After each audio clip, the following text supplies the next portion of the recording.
So firstly, thank you so much, everyone, for joining us. I'm very grateful, especially to my two friends, Elaine and Daniel Ong, who are with us today. And we would like to just spend some time, maybe the next hour or so, talking about adversity and what adversity quotient is, especially in a time of crisis. But before we start, maybe just some housekeeping matters. It would be good if everyone can stay muted so that we don't have any interferences from background noises.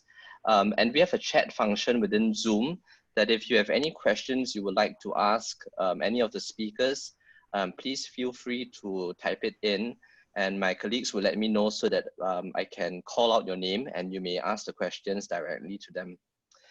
Without further ado, I'd like to just open this time and maybe let both our speakers, Daniel and Elaine, to introduce themselves and their companies and their backgrounds. You can maybe start with Elaine.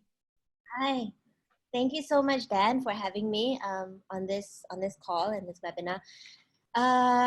So I am Elaine. My name is Elaine Kim. I'm actually a doctor by profession. I do palliative care, but I'm also here in the role of a business owner. So I'm the co-founder and CEO of Treehouse, as well as the co-founder of Crib.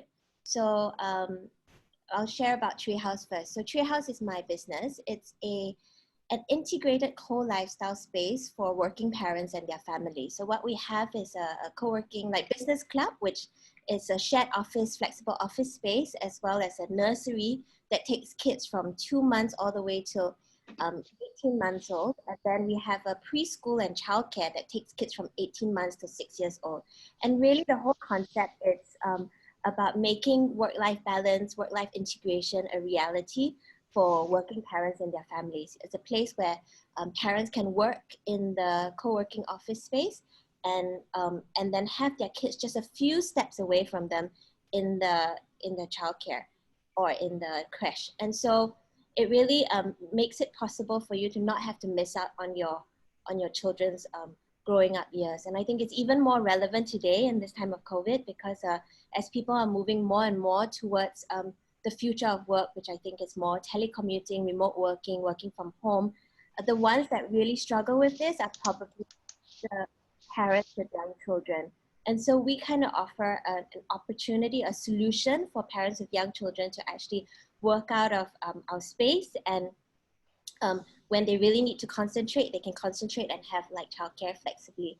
And so now we have a lot of corporate members that take up corporate membership with us.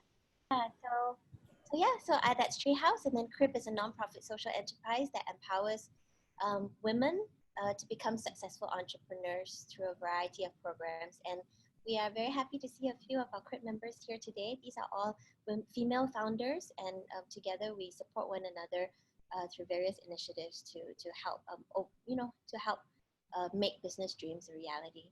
So yeah, that's me. I'm also happen to have 3 young children and my mom too, and yeah, everything that I've been doing is, I guess, trying to help solve issues that I've seen in my own life. Yeah.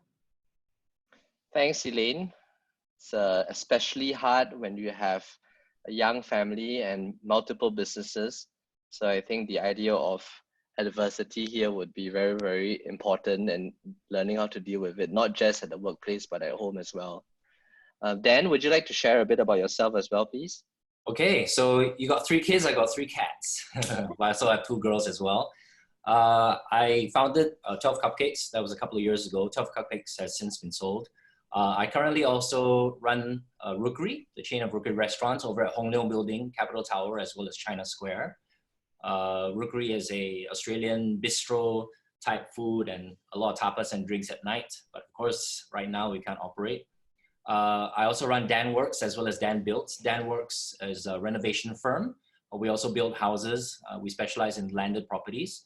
And also Dan Builds basically builds restaurants. So we help different kinds of restaurants and commercial tenants to look at, their kitchens, their spaces, and help them design some their spaces.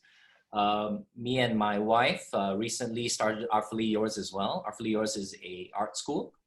Artfully Yours is located in Ang Mo Kio and teaches kids from 3 upwards all about art and recycling and upcycling and a whole lot more. So we have a lot of great programs there.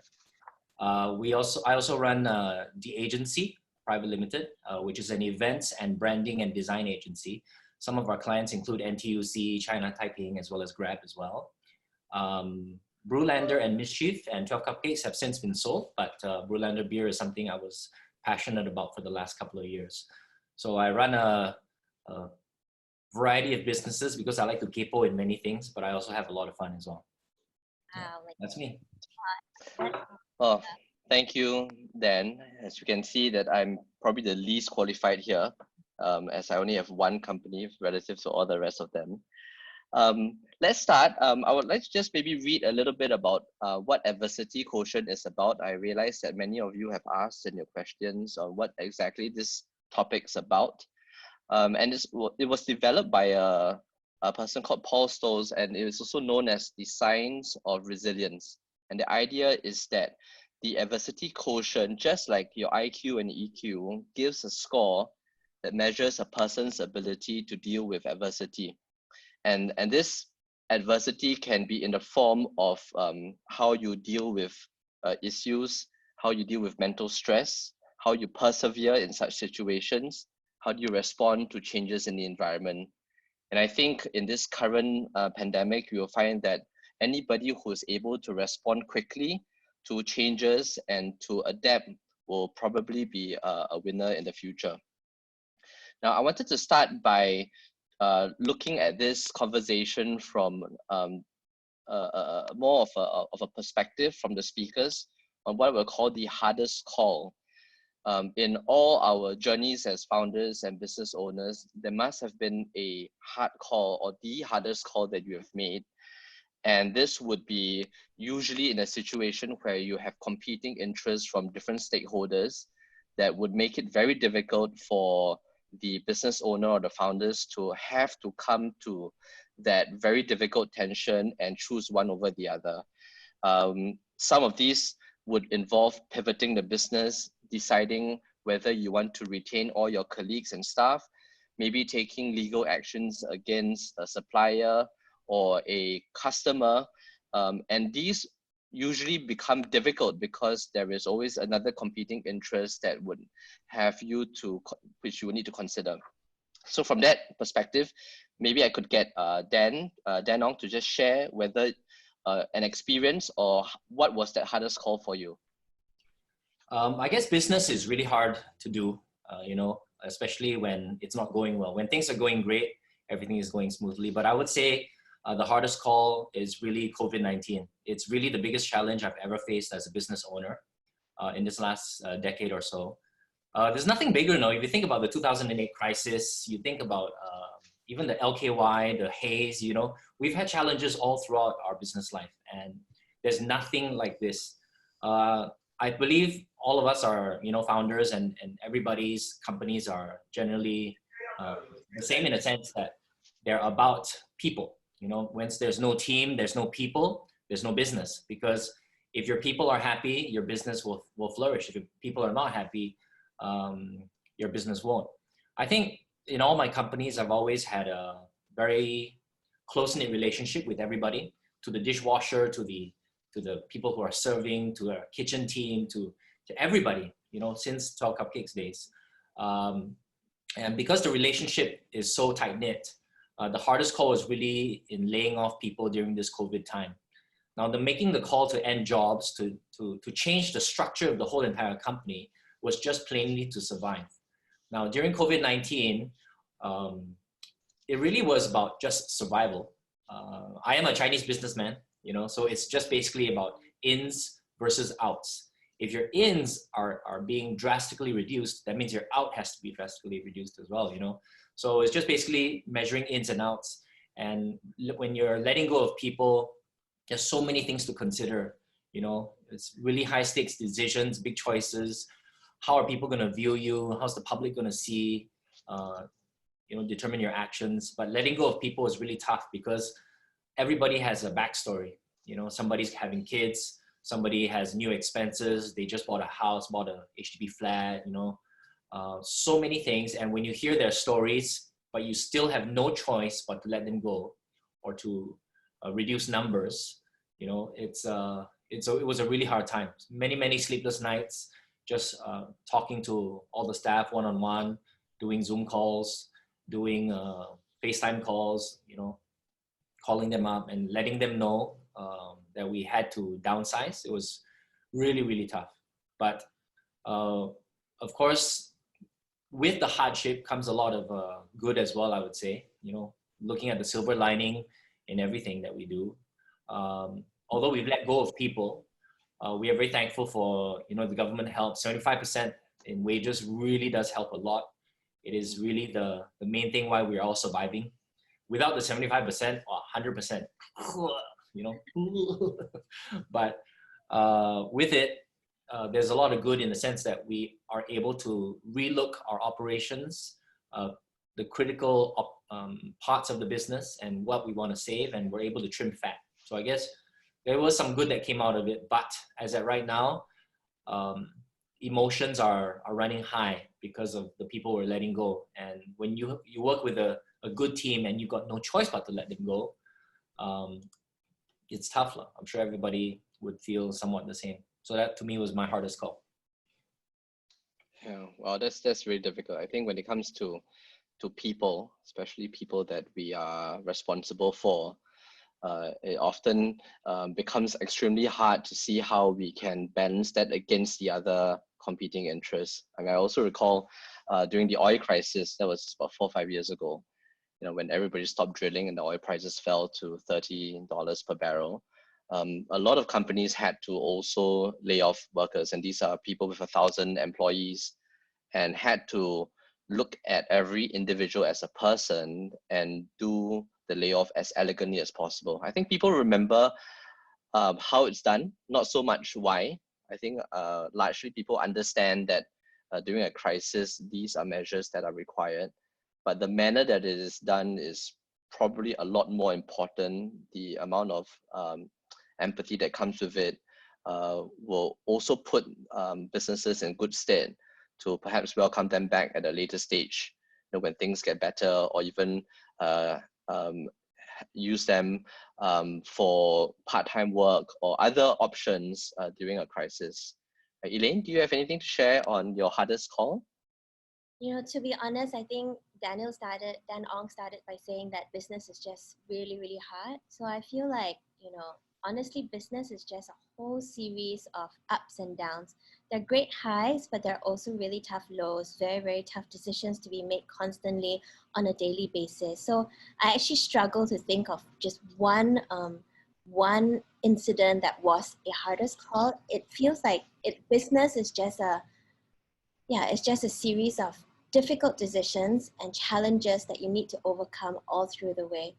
But I want to echo one of the things that you said. So one of the very hard decisions that I had to go through at one point of time was actually in fundraising, when we were raising our pre-series A round for our business, and dealing with incoming and existing shareholders, and the whole experience around that was funding about to come in, not coming in, and a lot of struggles around that. But what I had actually learned from that experience was I was very focused on just trying to get the deal done, and sometimes I neglected the communication with each individual stakeholder.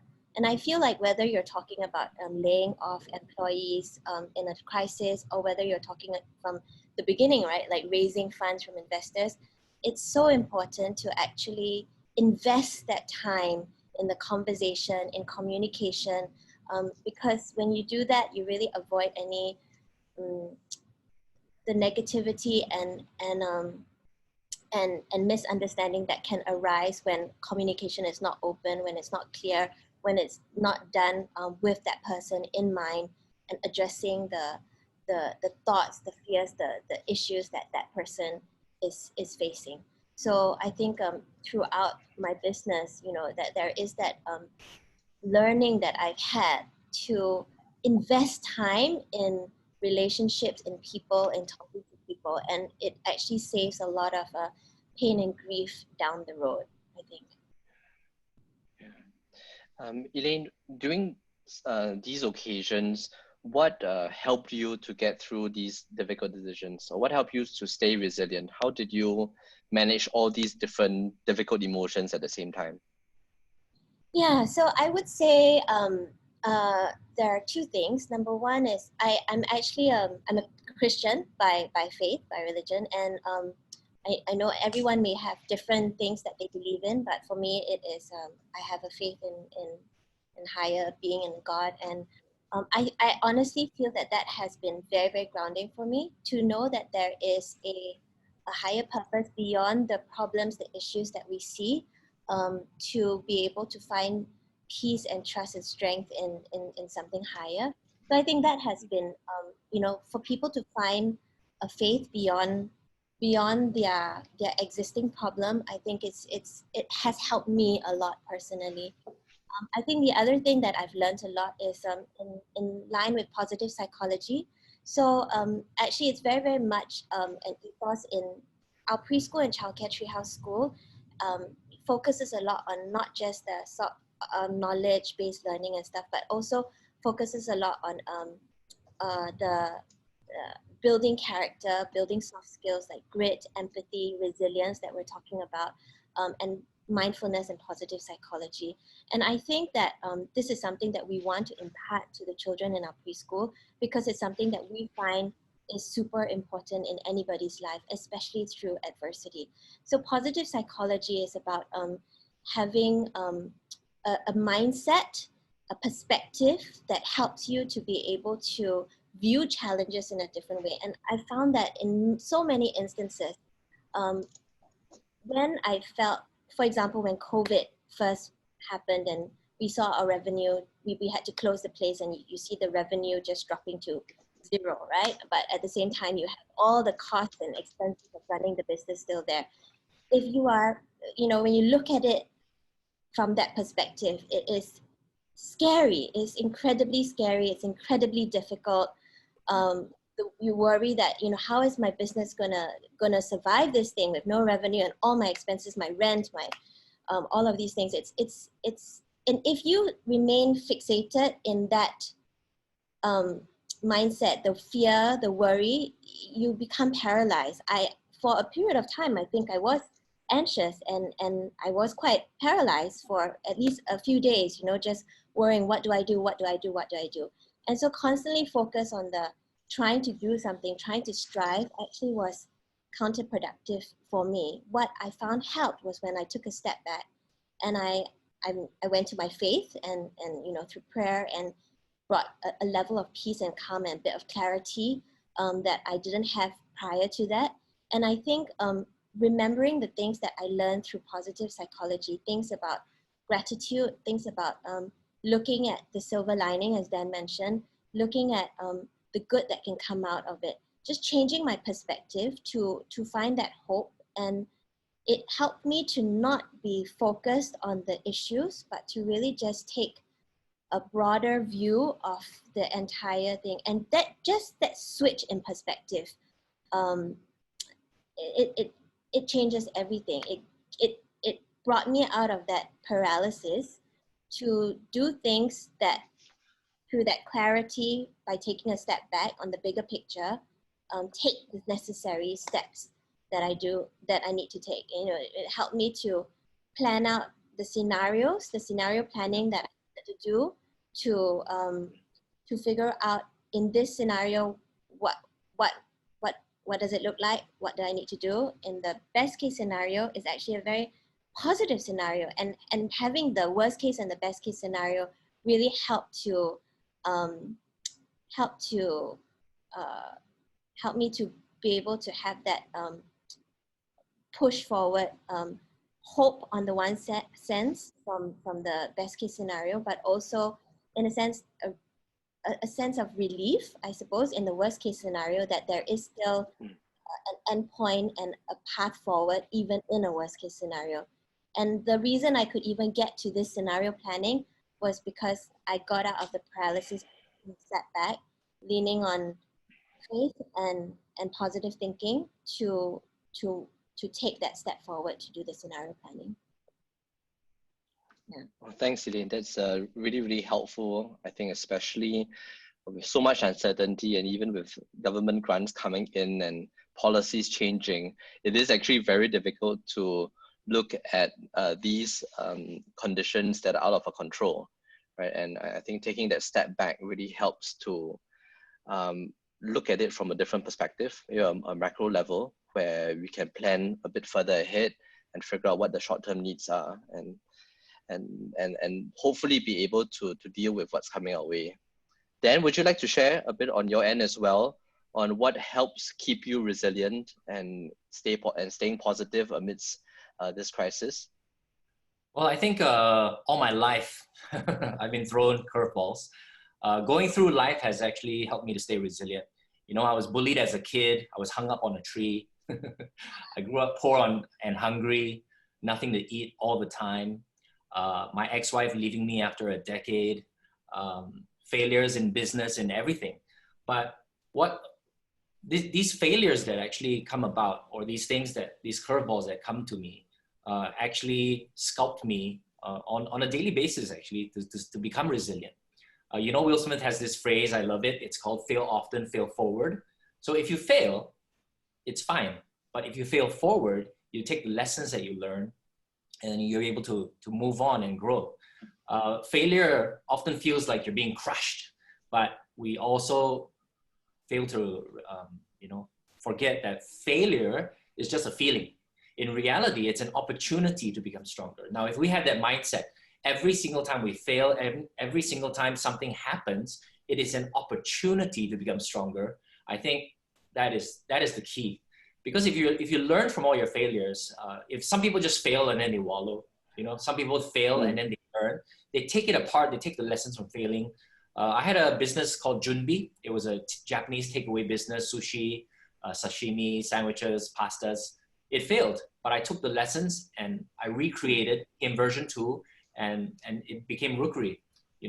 I have many failures. I was a failure as a radio DJ. When I just started at 19 years old, people were calling for my resignation. This guy sounds like a girl. Please get him off the air. I would get hate mail. I would get all sorts of stuff. But I took those failures and then what do people not like about me? I went to the reservoir and I shouted, ah! And then after I lost my voice. Days later, when my voice came back, it was like a lot deeper. Okay, so the voice has improved, which is great. And then I read the Straits Times from front to back for 6 months straight, out loud in front of the mirror, every single day. It took me hours and hours and hours, from the front to the back. I did that for 6 months. Soon my enunciation improved, pronunciation improved as well. And then the rest is history, I won awards as a radio DJ and more. But if I did not fail, would I have put myself through that?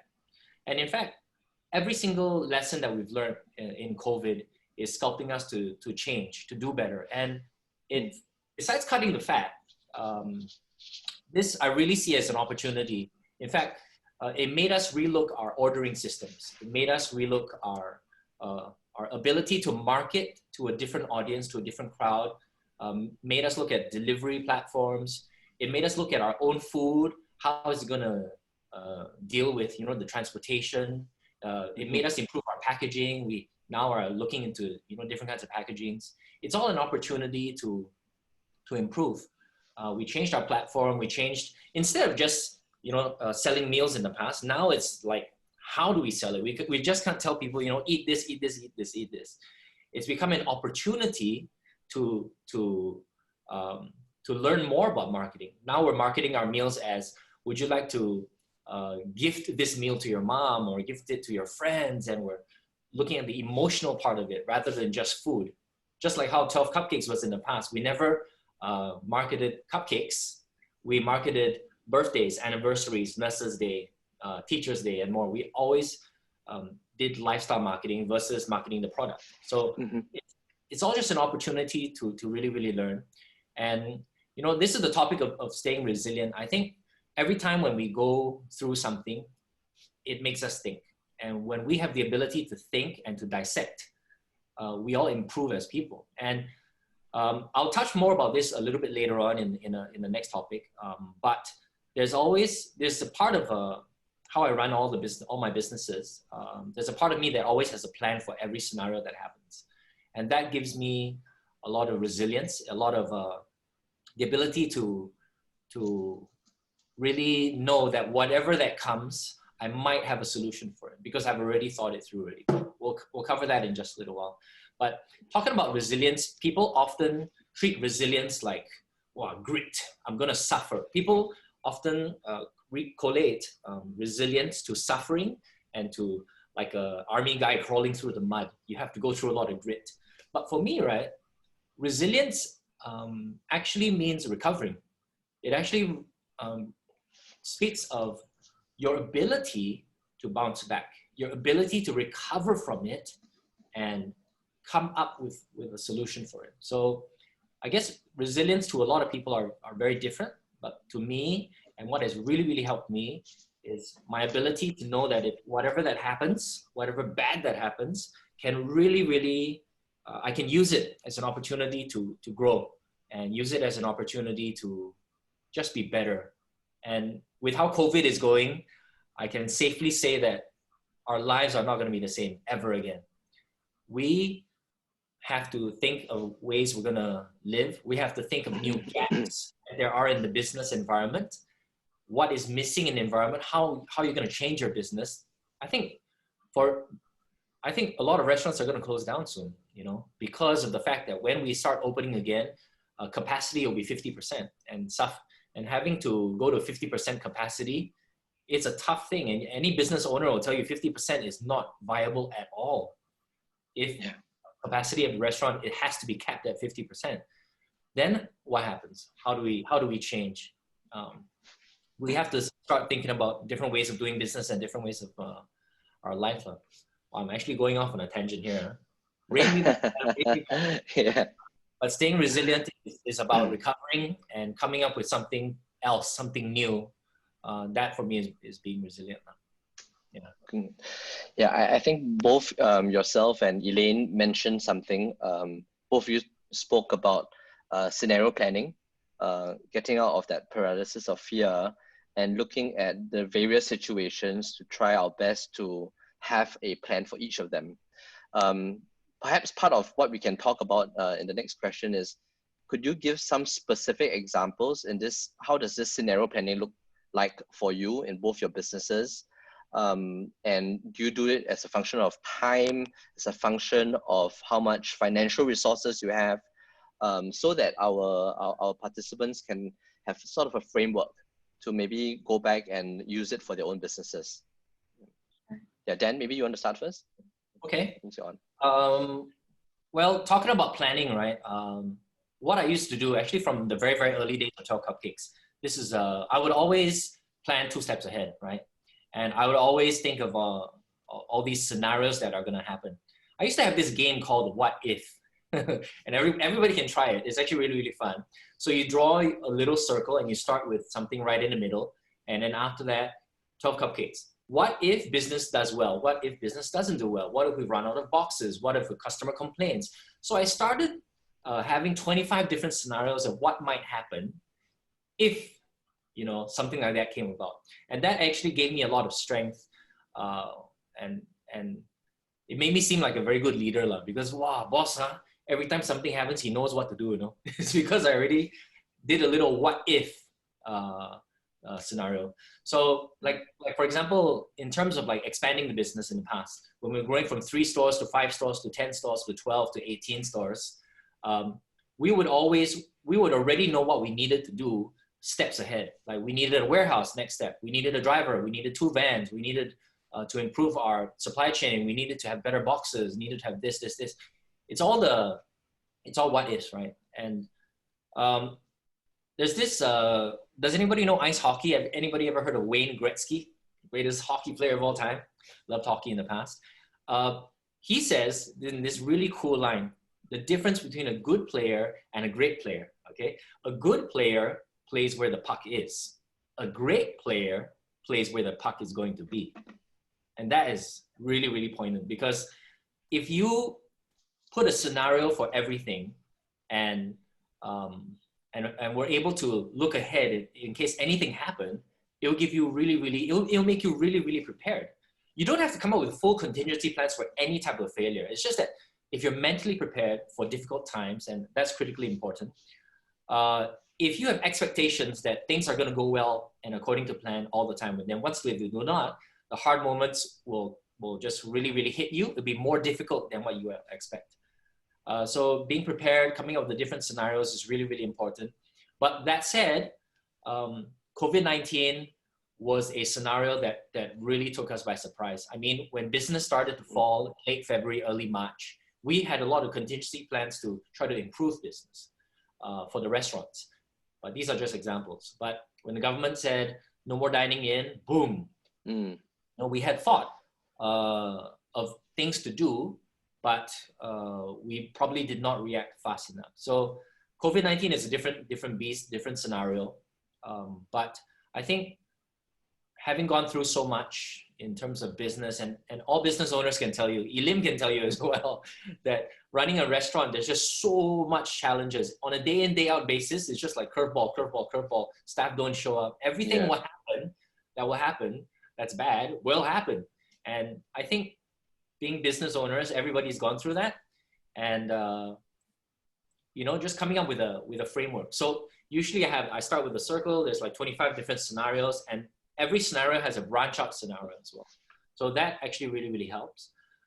Just a few quick other things, like not being emotional, having a strong support network, that really helped me to be prepared for these type of circumstances. And a lot of people also forget to rest as well. You know, resilience, once again, it's not about great suffering. It's about rest and how to get back to the task and how to get back in the game. How do you build your energy back up? I actually spend a lot of time with my family, because when I'm with my family, I'm recharged. I don't think about work for a while, switch off entirely. That really, really helps me as well. And just one final thing is that I think can help a lot of people is just looking at failure as a disassociation. If we can all learn how to disassociate ourselves as a person from failure, like when you're failing, it's failing, you know, but if you just pulled it apart, you're not failing as a person. Every time you fail, you learn. Every time you fail, you learn. It's actually an opportunity. If we can, you know, disassociate ourselves with failing as a person, it becomes much more easier to deal with. And also more importantly, you actually derive a kind of like a sixth sense of joy. It's kind of sick, you know, like I love to fail sometimes just so that I can feel alive. I can feel like, okay, now that I failed, what can I do? What can I do? And I actually kind of like that challenge over the years. So maybe that's why I opened so many businesses, because you know, not afraid to fail, not afraid to fail. That's wonderful. I mean, I think that's a very useful piece of advice for a lot of our listeners. You know, that disassociating failure from the person is actually immensely critical, because we're going to be doing so many different things in our lives. And if we let every failure get to us, we're not going to go very far. Right. Elaine, do you have any thoughts on a framework on how you deal with the different scenario planning? So I will just go on a very practical basis regarding COVID-19, because I think that's most relevant. I think I saw Elaine put up a question earlier, and she asked, you know, how do I deal with investors during the crisis, right? And actually, this was one of the ways that I did. When the COVID crisis happened, one of the first two things I did was, number one, I called a board meeting. And number two, I started on the scenario planning so that I could present that at the board meeting. And I think the investors, knowing that I have actually thought through the different scenarios and what I'm going to do in each contingency, it does provide some, they've been very encouraging, basically. And so with the scenario planning with COVID, there are some templates that you can use online, which, you know, if anyone wants to get them from me, you can just message me on Instagram or LinkedIn. I'm at Elaine_Kim on Instagram. But I basically did one that allowed me to do 3 scenarios. So there's a middle case scenario, a best case scenario, and a worst case scenario. And in each one of them, I plan out first, what does it look like in each scenario? So in my worst case scenario, COVID continues all the way to 2021 we're in circuit breaker mode, on and off consistently, and unable to open or return to full recovery until 2021 or so on and so forth. And various other factors that are specific to my business as well. In the worst case scenario of that happening, like zero rental relief and this and that, right? And then in the best case scenario, it's like, okay, circuit breaker ends in June, and then we return to normalcy in Q3 basically. And so that's a best case scenario. And then what's the middle case scenario is like, you won't return till Q4, but then there's in and out of circuit breaker. And so basically I come up with like 3 separate scenarios, and the worst case and the best case. And from there, the next point is to, based on each of the scenarios, I charted out what is the revenue looking like, does my OPEX look like, and figuring out what is my cash burn. So basically, based on what I have, what is the burn based on that scenario, and from there deciding like what is my runway before we basically run out of cash, right? And in each of them, I have a different scenario. So in each, from there, I then create 3 trigger points. So trigger points are like, at which point do you decide that we've hit this scenario? We've hit the worst case, we've hit the middle case, and we've hit the best case, right? And at the trigger point, I then plan out what is the action for each thing. So in the worst case scenario, what do I do in terms of layoffs? Do I lay off people? In the best case scenario, don't need to lay off anybody. In the worst case scenario, we have to do wage cuts, layoffs, whatever it may be. Do I, the worst case scenario, do I pivot my business completely? And so on and so forth. So basically, we just we change. I have different, for each scenario, I have a different set of actions which would be taken on at the point of the trigger point. So as I mentioned, I'm very happy to share the resources that I use to do this scenario planning, but I definitely did find it very helpful. Pivoting also, we're all learning about Zoom now, and that helps us to be able to do this better the next time. So Yep. Resilient, pivoting, and having a positive attitude. So Yeah. Thank you. I want to open this time up for our participants to ask some questions. We have a couple of questions that have come through both the chat and earlier on. So I'm just going to pick a couple that I think may be the most relevant to everyone. Please don't be offended if I don't pick your question. I would still forward these questions on to the speakers so that they may want to answer them in their own time. But for the purposes of today, I've got one I thought was a very good question on employees, right? And this is from Serene. Serene is asking, how does one instill passion in employees in times of adversity? So everybody kind of knows that things are not going well. How do you continue to inspire them to work for the cause of the company? Okay, so I'm happy to take this question because this is something I'm very passionate about. For me, company culture has always been important, and I have to say that I am incredibly blessed with an amazing team. It's truly an amazing team that I have. And I talked a little bit earlier about how I wanted to place people first, right? I wanted to I feel that it's important, even especially in times of difficulty, to place people first. So I really made it a point to invest a lot of time in spending time during this COVID crisis with each of my employees. Me and my co-founder Elizabeth basically tried to sit down and talk to our various employees, see where they're at, understand what they're going through at each point of time, and address them, meet them at their need. And to me, it has been, letting go of my staff will be a last resort, because I will do everything in my power to keep my employees with me through the crisis, rather than having to let them go, rather than having to do a pay cut, especially for those that really, need they're really struggling as well, right? Through the whole COVID. So I think placing them first and letting them know. So right from the very beginning also, I tried to make it a point to sit them down and was very honest about where our company is at. So even, I think there's a lot of hesitation, and I had that hesitation too. How much should you share with your staff on what is going on? And at least in my company's culture, it has worked for me to be absolutely honest and upfront and very clear with my team, who we consider ourselves like a family, basically, to share with them where they're going from. And it was amazing to see some of the staff after that call up and they actually said, you know, if you need me to go on no pay leave, let me know, I'll go on no pay leave. If you need me to, you know, take a pay cut, you know, I understand. And you know, just having that conversation with them right at the beginning really gave them an opportunity to show, to see what an amazing team I have, and to also see who I will go out of my way to protect, because they really do put the company before their own needs and are completely unselfish about it.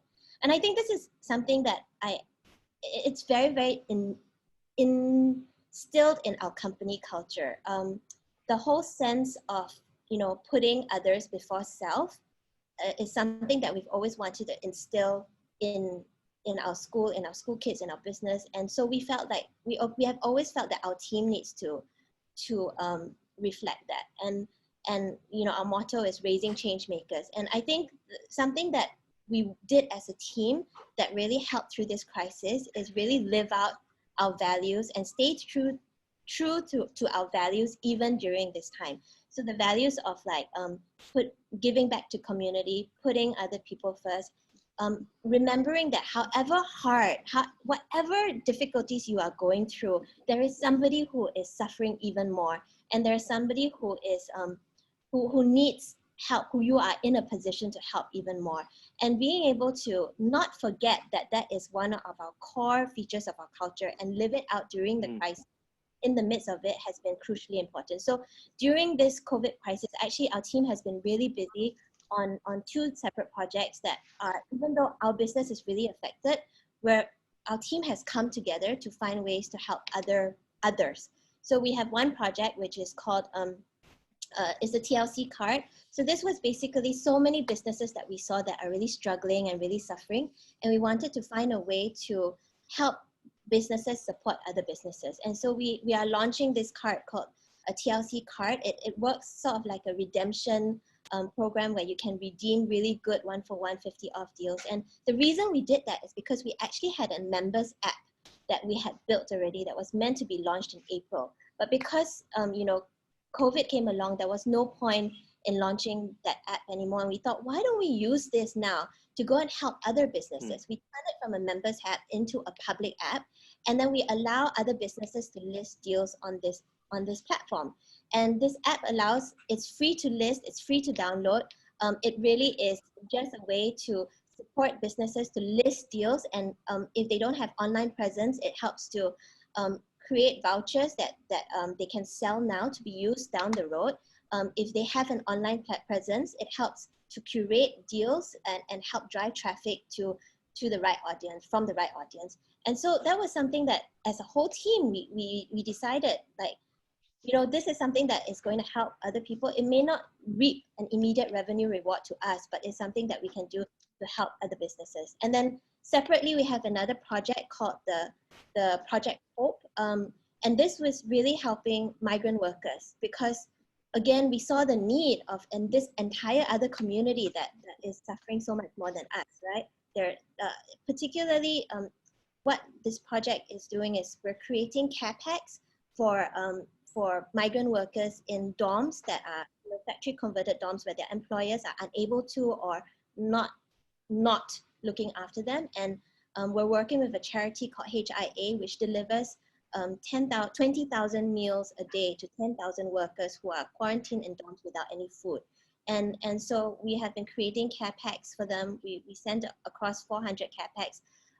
This was a treehouse initiative. The treehouse school kids actually made cards and, created a collage with a thank you note and encouragement notes. We packed dates, and it's amazing to see the entire community coming together to support different organizations, different associations, just saying, I want to help, I want to support, and just coming forward to donate to this thing. And we also got SIM cards because a lot of these migrant workers are stuck in the dorms with no we nourish their bodies with food, but then their minds are they're stressed, they're worried.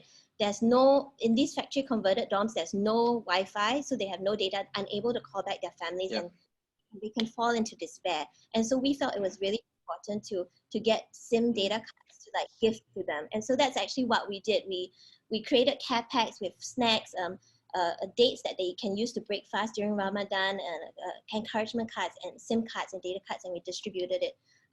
We sent off 400, and we're going to continue doing this. So this is a Project Hope that is an initiative that was launched during COVID by my team in the midst of everything. And, it seems so counterintuitive, right? To have a team working on things to help one another. But this comes from where we really believe that people come first, and living out your culture, living out your beliefs, even in the time of crisis, has to be placed as a priority. So we are making a point my team is actually volunteering, sending money, donations to drive it. They're printing the thing, they're cut packet. It's just amazing seeing it come together. And so I feel that we will come out of this with even more unity and faith to stay on in the company, because we saw the values being lived out when push comes to shove. So, Well, thanks so much. No, that's very encouraging. I think sometimes when we start to look outwards, it helps us put a lot of things in perspective. Right? I think a lot of what you mentioned about, again, the paralysis of fear tends to be inward looking, right? It's always about how am I going to cope? And I think being able to care for other people and community gives a different perspective that would actually be very beneficial to us as business owners. To Dan, I've got a question from Federico, and I think it was also in relation to your conversation about the ice hockey and planning or knowing where the puck is going. So he's asking, what are the upcoming trends you see for Singapore that will affect businesses the most, especially with regards to consumers' behavior, and how do you plan to adapt to it? Well, this is such a wide question, because there's so many avenues, so many different businesses that are there now. Of course, everything's going to be moving online. So how I see this is that consumer behavior is going to change a lot. We miss going to concerts, we miss going to big scale events, we miss all of that. But in the near future, I predict until 2021, life is going to change for us in a huge way, because everybody will be, staying at home a lot more. Everybody will be a bit wary. You notice that when you go to the supermarket nowadays, you're like, you're trying to stand away from people and stuff. That's because consumer mindsets have changed. Everything has changed.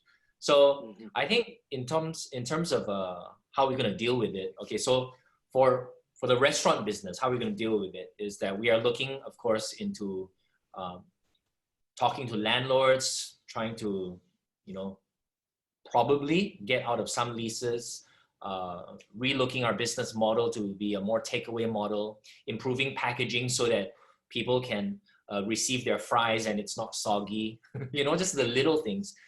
We are going to change the way we do business a little bit. But more importantly, it's how we read consumer behavior. I mean, it's a great question, Federico, because how you read it is how you're going to react to it, right? So as a business owner, how we read, like for example, like in my construction business, how are we going to deal with all of our staff? How are we going to read the clients? How are we going to meet clients and talk about different kinds of materials and stuff like that? It's just everything's going to be moving online. And in the last 2 weeks or so, I've been really, really busy because I do foresee that things will not return to normal even with a cure, things won't return to normal. So what is the new norm? We all got to ask ourselves that. Once we know, or whatever we think the new norm is, that's where I would shift my business to. Like, we are intending to launch Rookery as a pure online business, you know, versus being in a restaurant. When the restaurant leases are up, we will close. We will run it as a pure online business, and we'll see how that goes.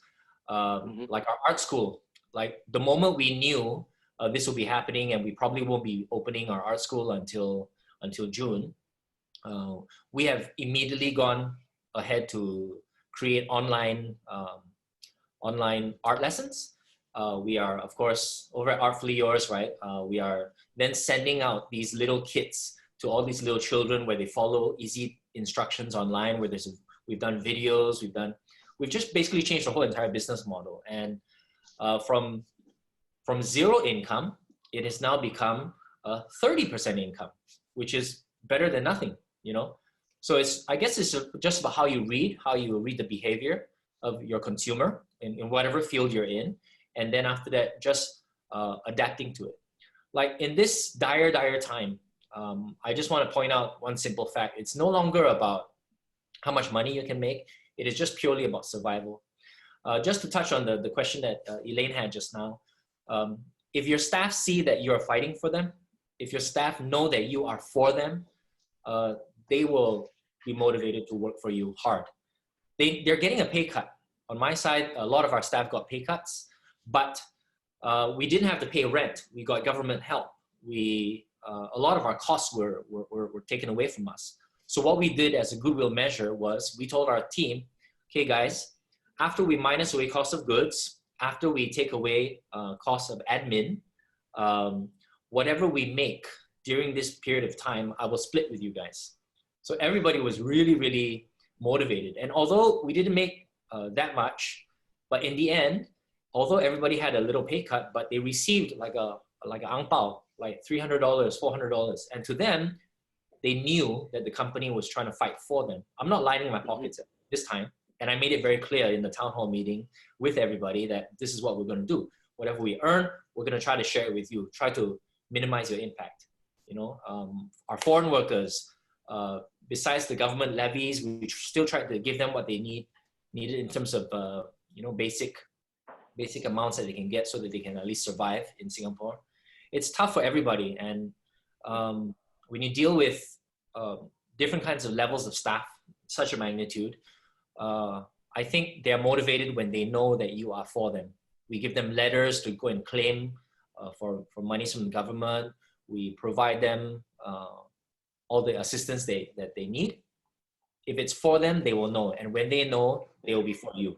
That's really it. And talking about trends, nobody has a crystal ball.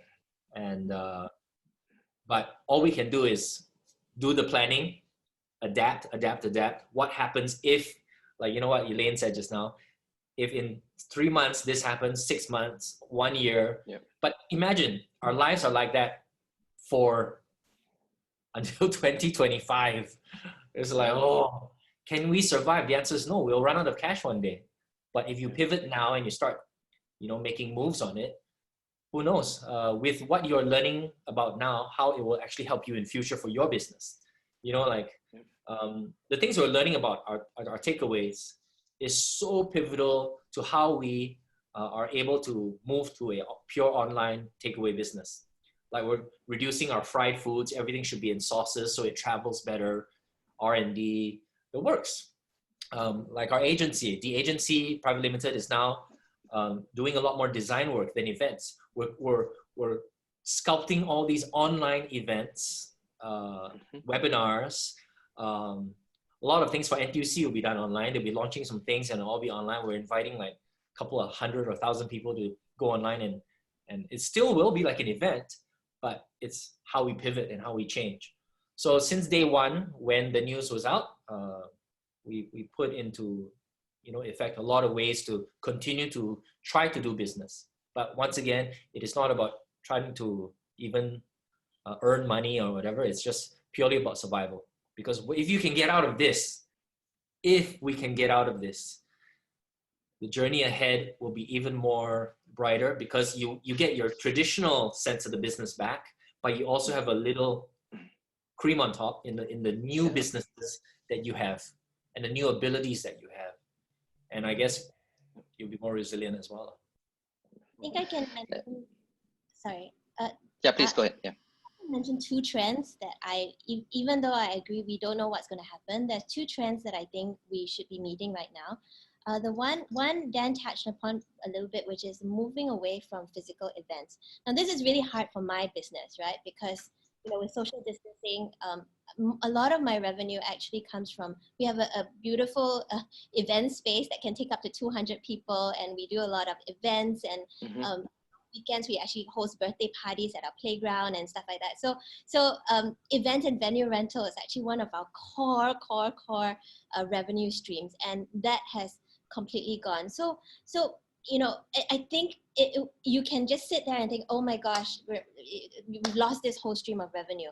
Or what we have done is we started to think about, okay, if we are going to lose this revenue, what can we do? It will not make up for it completely, but maybe there's something that we can do. So an example that I have is we have this treehouse market. This is it's like a bazaar that we have where companies can actually come, and it's like a big fair that people sell their products at our treehouse market. It's a marketing market, so there's a closed door part where we actually do online marketing and cross marketing between all the members of the market, and we also bring in KOLs who help to share about the market to drive traffic to the physical market. So we've had this market. It was supposed to happen again in February. We had to postpone it to April, and then circuit breaker happened, and then that didn't happen. So we could say, okay, there's no more treehouse market ever again. But what we are doing right now is we're actually creating an online platform to add in an online marketplace, like a 24-hour, 48-hour marketplace that's going to happen at the end of the month,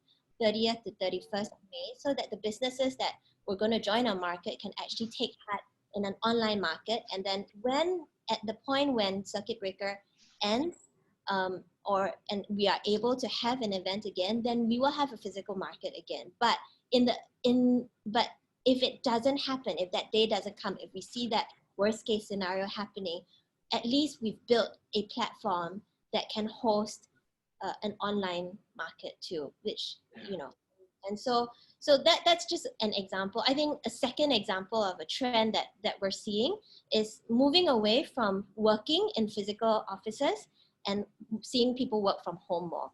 Again, this is something that is hugely impacting my business. My business is a shared office space, right? So if people are not going to be working in an office, that's really, really bad. But I see the silver lining in this too, because we are a shared office space that provides childcare. And as I mentioned, the people who really can't work from home productively are those with young children.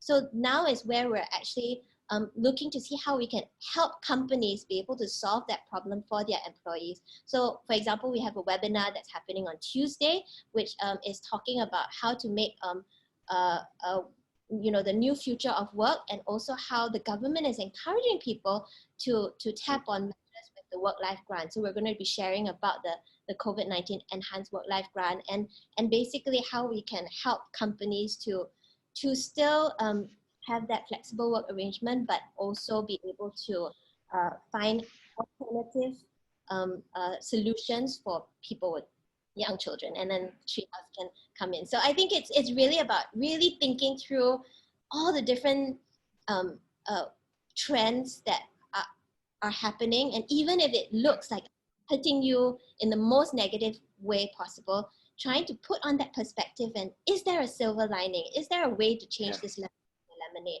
Is there something that I can tap on to overcome it, even if this trend looks like it's going to kill me? Well, thank you so much. I would just want to very quickly summarize. I'm sorry we can't do all the questions. As mentioned, I'll send them over to the speakers, but maybe just to very quickly summarize for those who joined us a bit later. Both Elaine and Daniel were very kind to share a lot about some of the coping mechanisms, which I think it's an important aspect of having to deal with a crisis. And Elaine shared about being grounded in a faith, in a higher calling, whatever that means to the individual.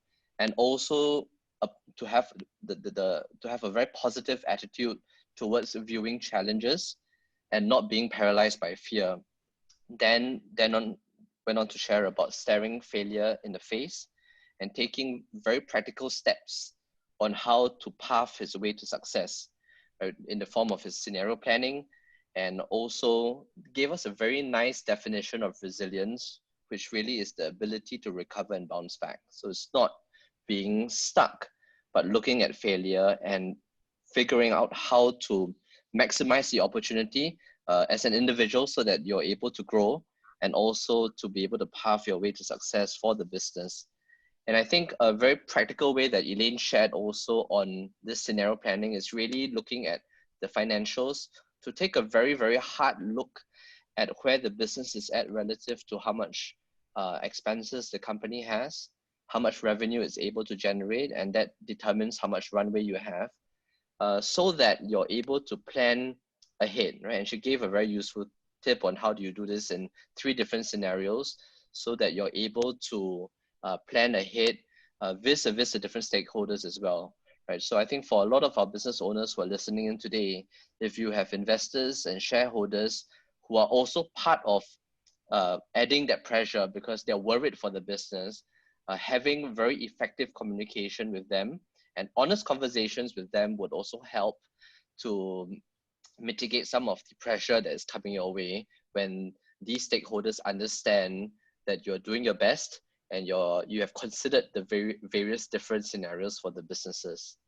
Right, so with that, I want to thank both Elaine and Dan Ong.